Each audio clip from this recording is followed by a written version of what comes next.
Hi friends, welcome to our channel. మీరు కనుక మన ఛానల్ ఫస్ట్ టైం చూసినట్లయితే మన ఛానల్ ని సబ్స్క్రైబ్ చేసుకోండి. ఇప్పుడు మీరు వినబోయే కథ పేరు కడుపు పంట. ఇక కథలోకి వెళ్ళిపోదాం. మరీ అంత మోమాటం పనికిరాదే అమ్మాయి అన్నది బామ్మ. తన మాటకి చిన్నగా నవ్వి ఊరుకుంది ధరణి. చెట్టు మీద కాయలు తెంపుతూ ఇంతకీ ఎన్నో నెల అని అడిగింది బామ్మ. మూడు బామ్మగారు అని సిగ్గుపడుతూ చెప్పింది. ఓసి నీ సిగ్గు సంతకెల్లా, ఎన్నో నెల అంటేనే ఇంతలా సిగ్గుపడుతున్నావు. ఇక నా మనుడు సంగతి ఎలాగో అని ఆట పట్టించింది బామ్మ. ఓ బామ్మ మీరు మరీను అంటూ ఇంకా సిగ్గులు మొగ్గైంది ధరణి. కోసిన కాయలను గోడ మీదుగా ధరణి చేతికి అందిస్తూ ఇటువైపు కాయలు రంగు తేలాయి కానీ మీ ఇంటి వైపు ఇంకా రంగు తేలలేదు. ఒక వారం ఆగితే అవి కూడా పంటకి వస్తాయి. అప్పుడు నన్ను అడిగే పని లేకుండా కోసుకొని తిను అని నారింజ పండ్లు ధరణి చేతికి ఇచ్చింది. థ్యాంక్స్ బామ్మ. పొద్దుటి నుంచి చెట్టు చూస్తుంటే నోరు ఊరుతూ ఉంది. మిమ్మల్ని అడగలేక చాలాసార్లు గోడ దగ్గరికి వచ్చి లోపలికి వెళ్ళిపోయాను. బహుశా మీరు పిలవకపోతే అడిగేదాన్ని కాదేమో అంటూ కాయలు కొంగులోకి వేసుకుంది. అదా సంగతైతే నిజమే ధరణి. పొద్దున్నుంచి నేను మీ తాతగారు ఇద్దరం నిన్ను గమనిస్తూనే ఉన్నాం. గోడ దగ్గరికి వస్తున్నావు వెళ్ళిపోతున్నావు కానీ ఏం అడగాలనుకుంటున్నావో మాకు తెలియదు అని పక్కున నవ్వింది బామ్మ. తను కూడా నవ్వుతూ థ్యాంక్స్ బామ్మ అని మరోసారి చెప్పింది. మీ థ్యాంక్స్లవి నాకు వద్దు గాని మూడో నెల అంటున్నావు. వేవిళ్ళు మొదలై ఉంటాయి. సాయంగా పెద్దవాళ్ళు ఎవరూ రాలేదా? బామ్మ మాటకి కంటి నిండా నీళ్లతో తల దించుకుంది ధరణి. ధరణిని గమనించిన బామ్మ ఏమైందమ్మా, నేనేమైనా తప్పుగా అడిగానా అంటూ అయోమయంగా చూసింది. కళ్ళు తుడుచుకుని అయ్యో అదేం లేదు బామ్మగారు. మాది ప్రేమ పెళ్ళండి. మా పెద్దవాళ్ళు ఒప్పుకోలేదు. అందుకే ఇద్దరం ఇంట్లో నుంచి వచ్చేసి పెళ్లి చేసుకున్నాం.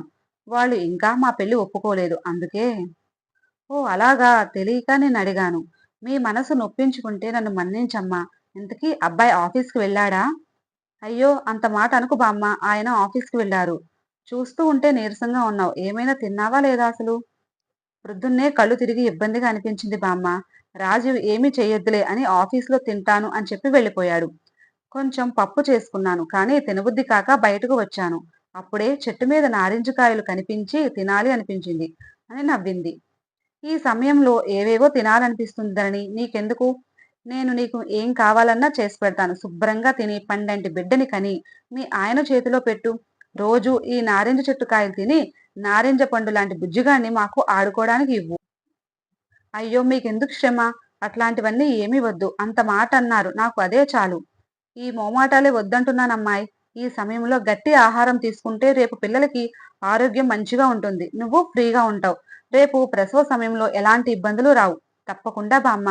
రాత్రి చాలా అనిపించింది. అమ్మ దగ్గర ఉంటే ఎంత బావుండు అని. కానీ ఏం చేయను? కోరుకున్న జీవితం కోసం కన్న వాళ్ళని వదిలేయాల్సి వచ్చింది. జీవితంలో అన్ని అందరికీ దక్కవు ధరణి. ఒకటి కావాలి అంటే ఇంకొకటి వదులుకోవాలి. ఇప్పుడు మా పరిస్థితి చూడు. ఇన్నాళ్ళు కష్టపడ్డాం. కాస్త స్థిమితంగా కూర్చొని తినే సమయానికి పిల్లలు విదేశాల్లో స్థిరపడి ఇక్కడ ఒంటరి వాళ్ళమయ్యాం. పిల్లలు వాళ్ళ పిల్లల కోసం వెళ్ళక తప్పలేదు. మాకు పిల్లలతో ఉండాలని ఉన్నా మా మనవళ్ళకి వాళ్ళ తల్లిదండ్రులు కావాలని అర్థం చేసుకొని వాళ్ళకి స్వేచ్ఛ ఇచ్చాం. జీవితం అంటే అంతే. కోరుకునే దొరికే సమయానికి ఏదో ఒక కారణంతో ఇంకొకటి దూరం అవుతుంది. నువ్వేమీ కంగారు పడకు, బాధపడకు. మీకు మేము ఉన్నాం. మీ పెద్దవాళ్ళు రాలేదని ఆలోచించుకు. ఇప్పుడేగా శుభవార్త చెప్పింది. నీ ప్రసవ సమయానికి మెల్లిగా వాళ్లే నిన్ను దగ్గరకు తీసుకుంటారు. ఈ ఆలోచనలతో నీ మనసు పాడు చేసుకుని మనవణ్ణి ఇబ్బంది పెట్టకు. అలాగే బామ్మ. మీలాంటి వాళ్ళు తోడు ఉండగా ఇంక నాకేం భయం? మీ సూచనలు తీసుకుంటూ, మీ సలహాలు పాటిస్తూ నా కడుపు పంటని పండించుకుంటాం. అలా అన్నావు బావుంది. కాసేపు ఆగు. నీకోసం నిమ్మకాయ పులిహోర చేసి తీసుకువస్తాను. నోటికి రుచిగా ఉంటుంది అంటూ నిమ్మ చెట్టు వైపు కదిలింది పార్వతమ్మ. వెళుతున్న పార్వతమ్మని చూస్తూ ఆమె అభిమానానికి ముగ్ధురాలైంది ధరణి. ఏంటి ధరణి మీ బామ్మని అలా చూస్తున్నావు అంటూ వచ్చారు శ్రీనివాసరావు గారు. ఏం లేదు తాతగారు, బామ్మ మంచి మనసు చూస్తున్నాను. మీ బామ్మ ఎప్పుడూ అంతేనమ్మా, మనుషుల్ని మనసుల్ని గెలుచుకుంటుంది. అందుకే పెళ్ళై ఇన్నేళ్లైనా మీ బామ్మ మీద నాకు ప్రేమ రవ్వంత కూడా తగ్గలేదు అని నవ్వుతూ చెప్పారు శ్రీనివాసరావు గారు. ఆయన నవ్వుకి ఒక జత కలిపింది ధరణి. సరే చాలా సేపయింది. ఇంట్లోకి వెళ్ళమ్మా. అసలే వట్టి మనిషివి కూడా కాదు.